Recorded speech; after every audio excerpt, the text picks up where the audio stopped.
You know, Souls-like games have this contagious quality, if you will. Once you've played through at least one, you just can't stop yourself from trying your hand at other games in this genre. Naturally, I also fell under this effect and played through everything the genre has to offer in 2025. Well, almost everything. And today I'm going to tell you about 15 awesome Souls games in my opinion. Obviously, this is mostly a matter of taste. So light that bonfire so you don't lose all your souls, smash that subscribe button, and let's get started. Lies of P. A game from Korean developers that, in my view, turned out to be a huge success for the studio. They approached copying the mechanics so meticulously that you didn't even want to criticize them for it. Beautiful game with cool art that somewhat reminds me of my beloved Bloodborne. Cool story with a more understandable plot. Here you get weapon variety that can be transformed however your heart desires by combining an axe handle with, say, a sword blade. Or vice versa. And a transformer arm, similar to the arm from Sekiro. In short, the game is awesome. I played through it and was thrilled. Now the DLC is up next, which already came out, but I postponed it because I don't have enough time. The visual game is also very beautiful. You want to explore it. Even though the locations are corridor-like in places, it looks atmospheric. Overall, playing it, I got very pleasant feelings and felt that this is a real Souls-like, without any buts. Even some bosses kick my ass, like Lexatia the Complete and Father Andreas. In general, I liked the game. I really hope that the development studio will fix the issues related to lack of experience in future projects. And who knows, maybe we'll see a new masterpiece. Lords of the Fallen. This is exactly the case when developers took the Dark Souls formula and made something of their own, and something very worthy. When I first launched the game, I immediately felt familiar notes. Those same bonfires, difficult bosses, soul system. But you know what? Everything here is presented with such love for the genre that you immediately understand. This isn't just a clone in front of you, but a full-fledged game with its own character. The combat system here is more measured than in Dark Souls, but that doesn't make it less interesting. Each hit feels weighty, and parrying requires precise timing. The bosses are crafted simply excellently, each with their own character and unique attacks. I remember how long I fought with one of them, studying his patterns, and when I finally won, the joy was just incredible. The graphics please the eye with their dark beauty. The world of Lords of the Fallen is saturated with the atmosphere of medieval fantasy, but with a touch of demonic darkness. The detail of the environment and enemy design is at a high level, and the game's lore, though not as deep as in From Software games, is still interesting and motivates you to move forward. If you love Souls-likes and want to try something fresh, definitely pick it up. The first Berserker, Kazan.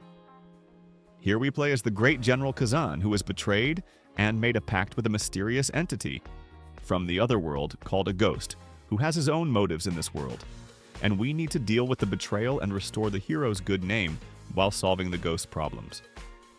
Overall, this is a good, solid Souls-like that lacks a bit of weapon variety. Well, it depends on what you compare it to. We have a choice of a huge two-handed sword, glaive, and paired weapons. Sword and axe. I played through the game with great pleasure, even thought about making a separate review, but that's not my format.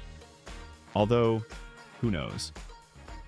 Yeah, again, the game isn't without problems, but for the studio's first Souls-like game, it's pretty decent.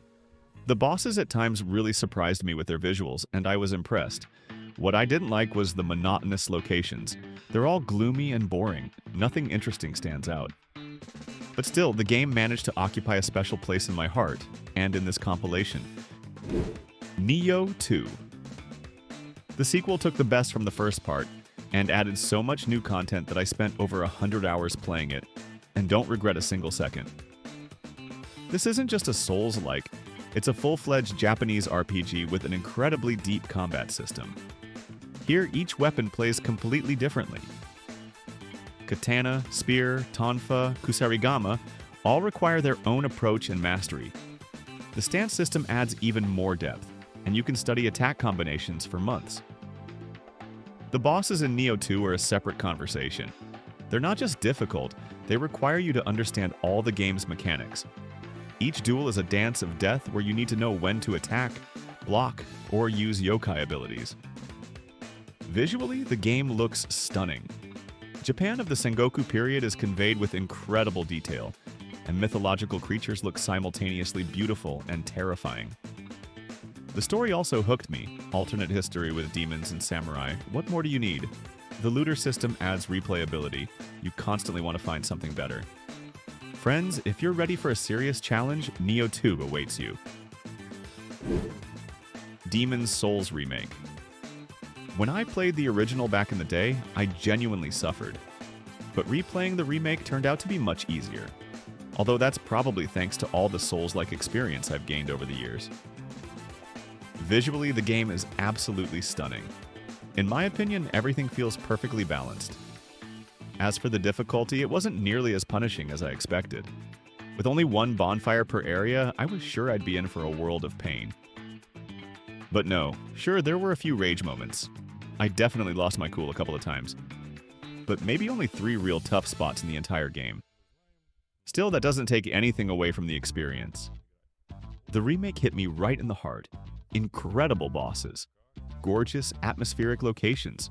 The only thing I regret is selling my console before playing it again. And let's be honest, the chances of it coming to PC are slim, especially given Sony's track record with Souls-like exclusives and the ports we've seen so far. Blasphemous. A true indie masterpiece. This is exactly the case when a 2D Souls-like surpasses many three-dimensional counterparts. Spanish developers created an incredibly atmospheric game saturated with religious symbolism and dark beauty. The combat system seems simple at first glance, but requires mastery and precision. Each enemy has their own patterns, and bosses are true works of art. I remember how long I couldn't get past one final boss, but as soon as I memorized his attack patterns, it was success. The upgrade and ability system adds RPG elements without overloading the gameplay. The pixel graphics are executed at the highest level. Each frame is a work of art, and the animations of characters and enemies are simply mesmerizing. The world design is inspired by Spanish religious culture, which makes the game unique in its genre. The soundtrack complements the atmosphere, creating a feeling of sacred horror. Exploring the world brings real pleasure. Every corner hides something. If you appreciate quality indie games, Blasphemous is mandatory to play through. Dark Souls 3. One of those games that I replayed several times with pleasure. Perhaps the most balanced project of all the Dark Souls. Here you have dynamics, parrying, dodging, and a sea of magic. Play however your heart desires. Playing through Dark Souls 3, you often encounter references to the first part, and this evokes cool emotions. Here you already have much more modern visuals, spacious locations, and cool DLC that I also played through with huge pleasure. There's also a large amount of weapons in the game, which gives the opportunity to try yourself in different playing styles. The only thing is that, in my opinion, the atmosphere of Dark Souls 3 isn't as cool as in the first part. But that's already a matter of taste. They also piled on many bosses in the third part, and some of them could really stress me out, such as Gale, Meteor, Father Ariandel, and Frida. Even though they became a pain for me, I had to sweat significantly. In the end, Dark Souls 3 is simply classic that's cool to periodically return to. True, the last time I picked up a mace from Vort and carried it through the entire game so easily that I didn't even understand what the difficulty was. But in general, it's good. I recommend it to everyone who hasn't familiarized themselves yet. Hollow Knight. And even though this isn't a pure-blooded Souls-like, it must be in this compilation. Hollow Knight is a game that proved that a small indie studio can create a world-class masterpiece. This isn't just a Souls-like, it's a Metroidvania with Souls-like elements, and this combination works flawlessly. The combat system is built on simple but deep mechanics. Your needle sword might seem like a weak weapon, but in skillful hands it becomes deadly. The charm system and gradual leveling allow you to customize your build to your playing style. The bosses in Hollow Knight are separate magic. Each is unique, each requires its own approach. Radiance, Nightmare King Grim, Sisters of Battle. These names are familiar to everyone who completed the game, and all this is complemented by an incredible artistic style. The hand-drawn graphics create an incomparable atmosphere of a dying underground kingdom. Each location has its own character, its own color palette. Christopher Larkin's music complements the visual series, creating emotional moments. The game's lore is deep and multi-layered, revealed through exploration and careful study of details. The story about the fall of an ancient kingdom touches the soul. Friends, if you haven't played Hollow Knight yet, fix that immediately. Black Myth: Wukong. This isn't quite Souls-like, more like slasher Souls-like. But still, the game has 2 to 3 difficult bosses on board that you'll have to sweat over. Also, without going into details, visually the game looks 5 out of 5. Amazing art, coolly drawn bosses, and overall a beautiful world. Wukong presents the Chinese mythological setting very competently and beautifully. Even I, a person who never showed interest in Eastern culture, got drawn in and enjoyed immersing myself. Giant Buddha deities and of course monkeys, one of which we have to play as. Going from an ordinary monkey to the level of the great Wukong who challenged the gods. Wukong plays very action-heavy. All the emphasis here is on dodging. We don't have any weapon variety, but we do have spirits that we can transform into. Overall, for a studio whose project was their debut, the game is made very well, and I played through it with pleasure.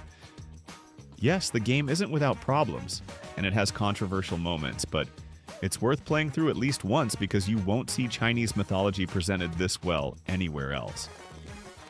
And overall, I liked the game for its dynamics because periodically you get the feeling that there are more bosses in the game than regular mobs, which often makes you think the game is similar to some kind of boss rush.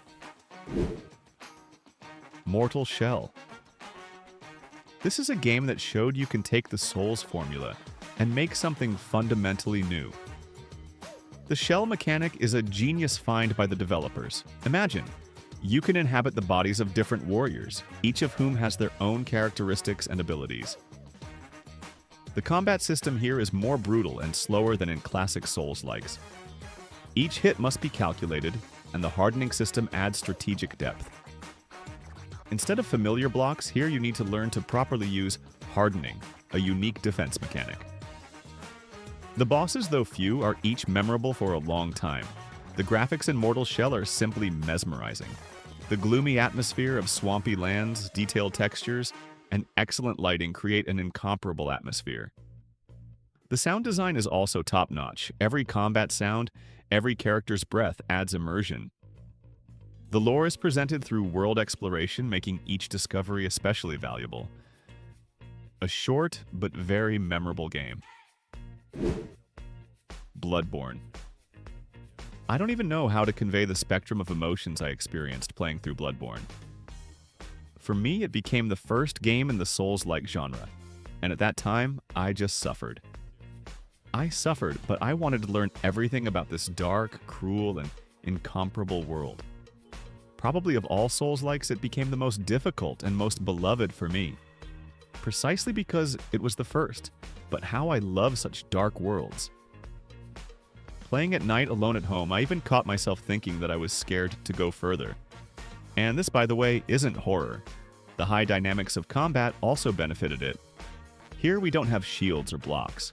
Dodging and parrying are our everything. The game's art is simply incomparable. The sound design maximally emphasizes all the hopelessness and despair of being in the hunter's dream. And of course, the DLC that adds difficulty to an already not-so-simple playthrough. How many lost souls and almost broken gamepads my playthrough overcame. I literally yelled at the TV, which, from the perspective of an uninitiated mom, looked like a signal to call a psychiatrist home. In the end, I played through all of Bloodborne several times, and rightfully consider it one of the best games of this genre I've had the chance to play. But there's a huge minus: the absence of a PC port. The game has remained a Sony exclusive for the second generation. Fortunately, not long ago, a working PC emulator appeared where this game can be completely played through without major problems. So why not replay the classic? 9 Sols. You can clearly see that the game was inspired by Hollow Knight, but also brought a lot of its own. For example, it mixed Souls-like with cyberpunk and Asian mythology. The result turned out simply stunning. This is exactly the case when developers took a familiar formula and added so much of their own that something completely new emerged. The combat system is built on parrying and counterattacks. There are no traditional blocks here, only precise parrying and dodging. Each enemy requires studying their attacks, and bosses are true masterclasses in design. The Talisman system allows you to customize your playing style. Attack combinations look spectacular, and combat animations are executed at the highest level. Visually, the game is simply mesmerizing. The combination of traditional Asian art with futuristic elements creates an incomparable atmosphere. Each location is worked out to the smallest detail, and character design is memorable for a long time. The story about ancient gods and future technologies intrigues from the first minutes. The lore unfolds gradually, forcing the player to build theories and assumptions. Friends, Nine Souls is a small masterpiece that deserves the attention of every genre lover. Sekiro Shadows Die Twice. Yeah, you can throw stones at me, but in my opinion it's very controversial. What I liked about Sekiro was the pace of battles and their visual magnificence. The fights in Sekiro have my respect. Very juicy, dynamic, evoke tons of emotions. But the world itself, its construction, honestly didn't inspire me. Well, it just didn't click with me. There's no desire to study and explore every corner. Again, weapon limitations. Even though we have a transformer arm available as variety, it's still not quite right. In the end, I liked Sekiro most for its combat system and battle dynamics. So to speak, the sensations from confronting bosses. They're very cool. Epic and saturated battles. Focused on parrying, which is done magnificently. Miyazaki's experiments, though not always successful, aren't without ideas. Maybe someday I'll return to Sekiro and try to immerse myself again. WUCHANG Fallen Feathers. This is a Chinese game that showed Western developers how to make Souls-likes. This isn't just a Dark Souls clone in Asian setting. It's a full-fledged game with its own soul and character. The combat system here is more dynamic than in classic Souls-likes. The main heroine wields various types of weapons, each of which drastically changes the playing style. The transformation system adds uniqueness. At certain moments, the character can turn into a demonic creature. The bosses are crafted magnificently, each has their own story and unique mechanics. Some duels are so spectacular that you want to rewatch them again and again. The graphics are executed in the style of traditional Chinese painting, but with modern technologies. Each location looks like a work of art, and character design is inspired by classical mythology. The story about a fallen hero seeking redemption is presented through beautiful cutscenes and dialogues. The game's lore is rich with references to Chinese culture and mythology. The musical accompaniment using traditional instruments creates an incomparable atmosphere. If you want to see what the Souls-like of the future looks like, WUCHANG awaits you. Elden Ring. An obvious game for such a ranking, whose DLC in my view received undeservedly much hate. But not about that now. The game is cool, awesome, big, beautiful. It has a lot of weapons, magic, and simply a sea of content. The game is addictive and it's quite difficult to tear yourself away from it. A huge and really huge open world that draws you in and makes you want to explore everything and peek into every identical dungeon. Perhaps this is the only thing that frankly irritated me in this game. But when you get into the Ainsel River underground dungeon, I think that's what it's called, with the starry sky. That was, of course, a shock. In the end, we got from Miyazaki a game you can drown in from the amount of content, with tons of bosses and huge replayability. But still, for my taste, it lacked dark atmosphere and fear of losing all souls. Like, there's something casual about it. And this is actually not bad, because Elden Ring introduced a huge number of people who weren't even familiar with the genre. In addition to this, we also got DLC that can compete with full games in size, so I recommend it to everyone. Elden Ring is definitely one of the best representatives, and for some, maybe the best. Well, that's all from me. Don't judge too harshly, this is a subjective ranking, and play smart, play with us. See you all later.